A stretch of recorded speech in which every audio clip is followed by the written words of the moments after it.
दोस्तों, जैसा कि आप जानते हैं कंपटीशन का ज़माना है। आए दिन आपको कंपटीशन देना होता है और कंपटीशन के लिए एग्ज़ाम देना होता है। अधिकतर जो एग्ज़ाम्स हैं वो एमसीक्यू बेस्ड होते हैं, यानी कि एक क्वेश्चन दिया जाता है, उसके 4 आंसर होते हैं। उन 4 में से कोई एक सही आंसर आपको चुनकर भरना होता है। और भरने के लिए आपके पास में नॉर्मली 2 ऑप्शन होते हैं। पहला कंप्यूटर बेस्ड, यानी कि आपके सामने कंप्यूटर होगा और आपको कंप्यूटर पे सारे आंसर भरने होंगे। दूसरा ऑप्शन होता है कि आपको एक शीट प्रोवाइड की जाती है जिसे OMR शीट कहते हैं। इस शीट को भरना होता है और जो क्वेश्चन आंसर है उनका आंसर भी आपको इसी शीट पर भरना होता है। अब आपको यहाँ पे ये बता दें कि बहुत से छात्र एवं छात्राओं को OMR शीट भरने में ही दिक्कत होती है। उसके बाद में दिक्कत आती है कि सर क्वेश्चन तो हमने कर लिए, इनके आंसर तो हमने ढूंढ लिए, इनको इस पर फिल कैसे करें, और अधिकतर आप गलत कर देते हैं। तो आज की वीडियो में हम यही चर्चा करेंगे कि OMR शीट को कैसे सही तरीके से भरा जाए और जो क्वेश्चन पेपर आपको दिया गया है उसके सही आंसर इसमें सही तरीके से कैसे भरे जाए। मैं हूं आपका प्यारा होस्ट डॉक्टर हर्षवर्धन। अपने YouTube channel Devansh vocational institute में आप सभी का स्वागत करता हूं। तो आइए वीडियो शुरू करते हैं। दोस्तों, पहले एक नज़र देख लेते हैं कि OMR शीट देखने में कैसी होती है। ये OMR शीट का फ्रंट वाला हिस्सा है और ऊपर का हिस्सा। अब मैं स्क्रॉल कर रहा हूं जिससे कि आपको पूरी शीट दिखाई दे जाए कि ये शीट किस तरह की होती है। ये शीट का पहला हिस्सा। अब शीट के दूसरी तरफ का हिस्सा, ये दूसरी तरफ का पार्ट है। ये देखने में कुछ इस तरह का होता है। अब शीट इसे स्क्रॉल करते हैं, वापस लेते हैं और एक एक टॉपिक पे बात करते हैं, एक एक पॉइंट पे बात करते हैं, डिस्कस करते हैं। देखिए, चूंकि ये शीट हमने इग्नो की ली है एग्जाम्पल के लिए, लेकिन ये शीट केवल इग्नो में ही काम नहीं आती, ये सभी एग्जाम्स में काम आती है और लगभग इसी तरह से भरी जाती है। अब इसमें क्या है, देखो, कोर्स पार्टिकुलर्स, यानी कि जिस कोर्स के लिए आप बात करें उसकी डिटेल भरनी है। प्रोग्राम, सबसे पहले बच्चों को प्रोग्राम भरने में ही दिक्कत आती है। तो यहाँ पर मैं ये बता दूं, जो आपको एक आईडी मिलती है या एंट्रेंस एडमिट कार्ड मिलता है या हॉल टिकट मिलती है, उसके ऊपर साफ साफ सबसे ऊपर लिखा होता है कि आपने किस प्रोग्राम में एनरोल किया है। बेसिकली इसका मतलब क्या हुआ कि अगर आपने साइंस में एडमिशन लिया है, साइंस के स्टूडेंट, तो आपका प्रोग्राम क्या हो गया, BSCG। अगर आप BA के स्टूडेंट तो आपका प्रोग्राम क्या हो गया, BAG। अगर आप BBA के हैं तो BBA। लाइकवाइज और बहुत सारे प्रोग्राम हैं। तो आपने जिस भी प्रोग्राम में एडमिशन लिया या कोई सर्टिफिकेट कोर्स कर रहे हैं तो उसमें जो प्रोग्राम लिया है यहाँ पर उसके बारे में शॉर्ट में लिखना होता है।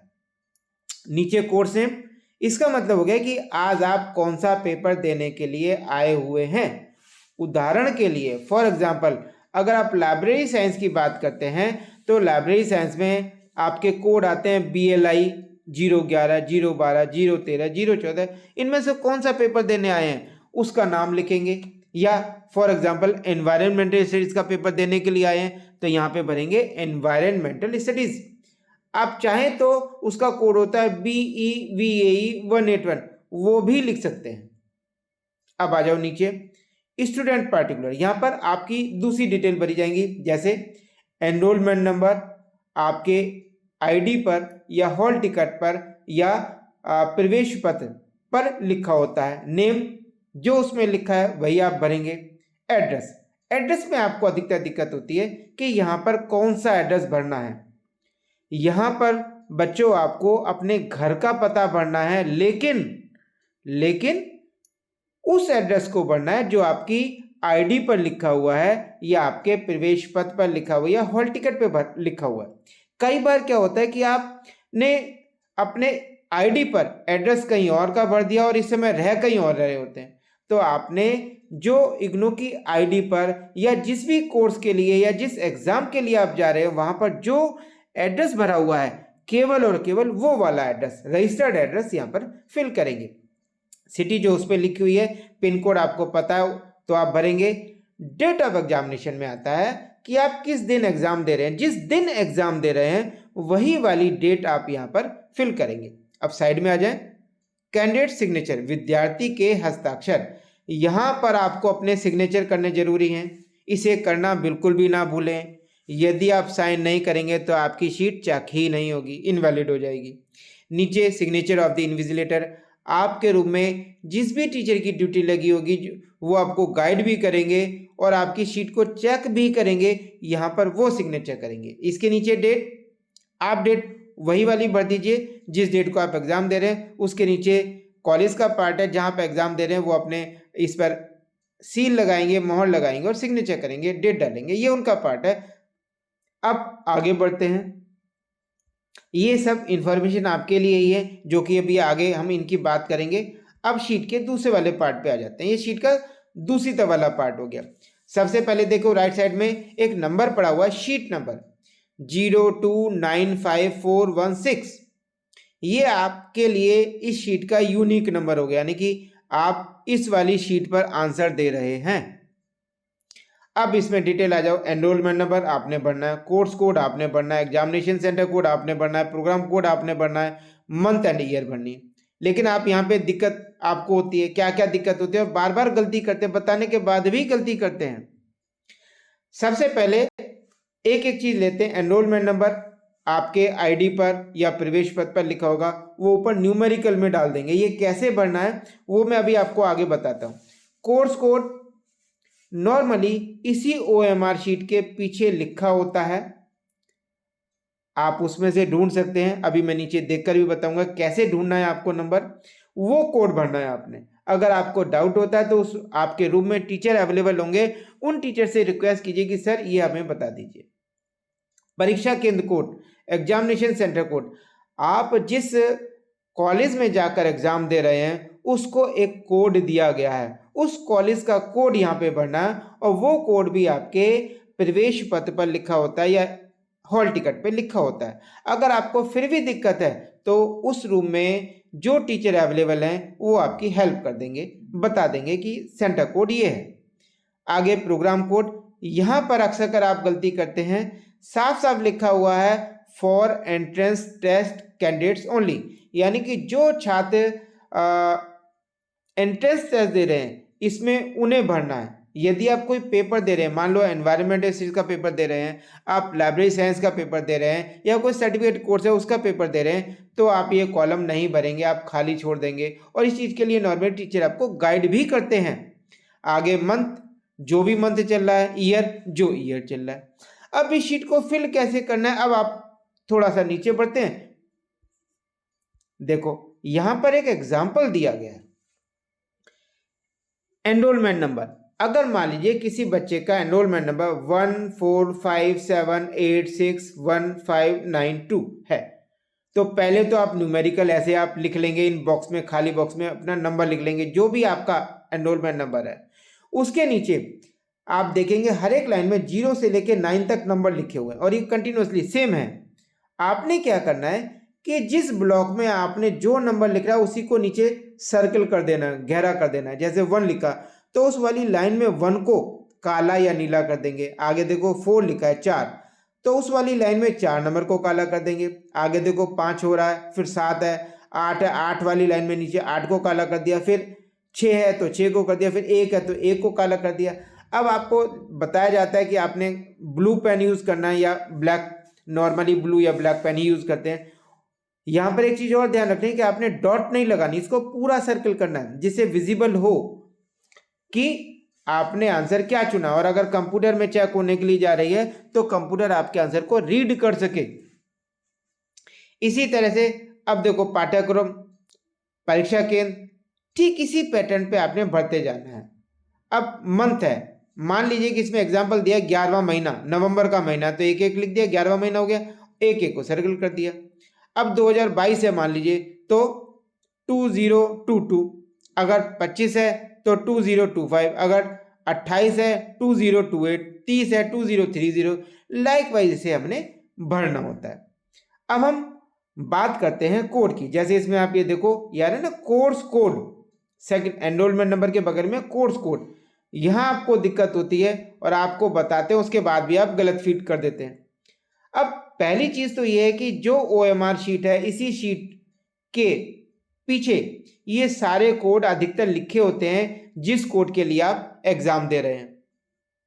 फिर भी यदि इस पे मेंशन नहीं है, यदि नहीं लिखा हुआ, तो आप टीचर से रिक्वेस्ट कर सकते हैं, जो आपके रूम में अवेलेबल है वो आपको बताएंगे कोर्स कोड कौन सा भरना है। उदाहरण के तौर पर फॉर एग्जांपल आप देखो PCO01 का ये पेपर कोड है PCO01, तो इसका कोड होगा 1113। अगर आप BLI का पेपर दे रहे हैं, BLI में भी देखो अलग अलग है। अगर आप BLI 011 का दे रहे हो तो आपके लिए कोड हो गया 4111। अगर आप BLI 14 का दे रहे हैं तो 4114। यदि आप एनवायरमेंटल स्टडीज का पेपर दे रहे हैं, यानी कि पेपर कोड है BEVAE 181, तो यहां पर आपका कोड क्या हो गया, यहां पर कोड भरेंगे 5111। ठीक, देखो यहां पे जो है कोर्स कोड में अगर आप एनवायरनमेंट का पेपर दे रहे हैं तो 5111 ये भरेंगे। एग्जामिनेशन सेंटर में जो भी सेंटर कोड होगा वो आप भरेंगे। प्रोग्राम कोड बता ही दिया आपको, मंथ जो मंथ होगा, ईयर जो भी ईयर होगा। अब बात आती है क्वेश्चन आंसर पर। देखो यहां 1 से शुरू है। इस शीट में पहले ये बता दें लगभग 200 तक भरे होते हैं। ठीक, नॉर्मली 1 से लेके 2 लास्ट में देखो 200, यानी कि इतने ही क्वेश्चन हो गए आपके। अब यहाँ पे पहली चीज तो आप ये समझ लीजिए कि 1 से लेके 200 तक ये OMR शीट में लिखा गया है, लेकिन आपको क्वेश्चन पेपर में कितने क्वेश्चन दिए गए हैं उसके हिसाब से चूज करना है। अगर आपके क्वेश्चन पेपर में 200 क्वेश्चन है तो ये पूरी शीट आपको भरनी पड़ेगी। अगर आपको 150 दिए गए हैं तो 150 तक भरेंगे, 100 है तो 100 तक भरेंगे। अगर आप 50 क्वेश्चन दिए गए हैं तो 1 से लेके 50 तक भरेंगे। और ये ध्यान रखें 1 से लेके स्टार्ट करेंगे। 50 है तो 1 से 50, 100 है तो 1 से 100, 150 है तो 1 से 150, 200 है तो 1 से लेके 200 तक। ठीक, अब बच्चों को दिक्कत क्या होती है कि सर इसमें 50 क्वेश्चन दिए हैं, बाकी शीट का हम क्या करें। भैया उसमें 50 क्वेश्चन दिए गए हैं तो 50 के आंसर दोगे ना। आप अपने 1 से लेके 50 तक आंसर दे दो, बाकी शीट को खाली छोड़ दो। अब आपने इसके आंसर कैसे चूज करना है। अब 1 पे आ जाओ। 1 का मतलब है यहां पर आपको अपने क्वेश्चन नंबर जो आपकी बुकलेट दी गई है उस बुकलेट में पहला जो क्वेश्चन है उसका आंसर यहां लिखोगे। अब मान लीजिए पहले क्वेश्चन का आंसर आ जाता है आपका 3। 4 क्वेश्चन दिए है ना, सॉरी, एक क्वेश्चन के 4 आंसर दिए है ना। 4 आंसर, मान लीजिए कि आपको तीसरा आंसर सही लग रहा है तो आपका आंसर क्या हो गया, पहले का 3। तो पहले तो खाली बॉक्स में 3 लिख देंगे, उसके नीचे इसमें 3 नंबर लिखा है, इस 3 नंबर को काला कर देंगे, जैसे कि अभी हमने आपको एनरोलमेंट नंबर शीट भरने में बताया था। देखो यहाँ पे 1 लिखा है तो 1 को काला कर दिया, 4 लिखा है तो 4 को काला कर दिया। ठीक इसी तरह से आप इसे फिल करेंगे, लेकिन ये ध्यान रखें कि यहाँ पर पहले लिखेंगे खाली बॉक्स में कि आपका आंसर कौन सा है, उसके बाद में नीचे सर्कल करेंगे। तो इसी तरह से 1 से लेके 10 और फिर आगे पूरे 50 तक। अगर 50 क्वेश्चन दिए गए हैं तो 50 तक फिल करेंगे, 100 दिए गए हैं तो 100 फिल करेंगे, 150 दिए गए तो 150 फिल करेंगे, और 200 क्वेश्चन दिए गए तो 200 फिल करेंगे। तो इस तरह से आपने OMR शीट में अपने क्वेश्चनों के आंसर फिल करने। आशा करता हूं कि आपको OMR शीट भरने में अब कोई भी दिक्कत नहीं होगी। फिर भी यदि आपकी कोई भी क्वेरी है, कोई भी क्वेश्चन है, आपके मन में कोई भी संशय है तो आप कमेंट बॉक्स में लिख सकते हैं। हम कोशिश करेंगे अगली वीडियो में आपके उन सवालों के जवाब दिए जाएं। फिर भी यहाँ मैं आपको दोबारा से एक बात बता दूं कि यदि OMR शीट भरने में आपको किसी भी तरह की दिक्कत होती है तो आपके रूम में टीचर अवेलेबल रहेंगे। आप उन टीचर से उसके बारे में पूछ लीजिए। प्लीज गलत शीट ना भरें। आई रिपीट, अगर आपको नहीं आता तो टीचर की हेल्प ले लें, गलत शीट ना भरें। आप क्या करते हैं, अगल बगल वाले जो आपके बगल में बच्चे बैठे उनसे पूछते हैं, और कई बार क्या होता है कि उन्हें खुद नहीं पता, तो अपना तो गलत शीट भरते भरते हैं वो आपकी भी गलत शीट भरवा देते हैं। भैया आपस में ना पूछो, टीचर बैठा हुआ है ना, टीचर से पूछो, वो आपकी हेल्प करेगा। तो आशा करता हूं आज की वीडियो आपको पसंद आई होगी और आपके जितने भी डाउट्स हैं वो क्लियर हो गए होंगे। यदि आप इसी तरह की जानकारी पाना चाहते हैं और ये चाहते हैं कि आगे आपको इसी तरह की जानकारी मिलती रहे तो हमारे चैनल को लाइक करें, शेयर करें और सब्सक्राइब करें। आज के लिए इतना ही। धन्यवाद।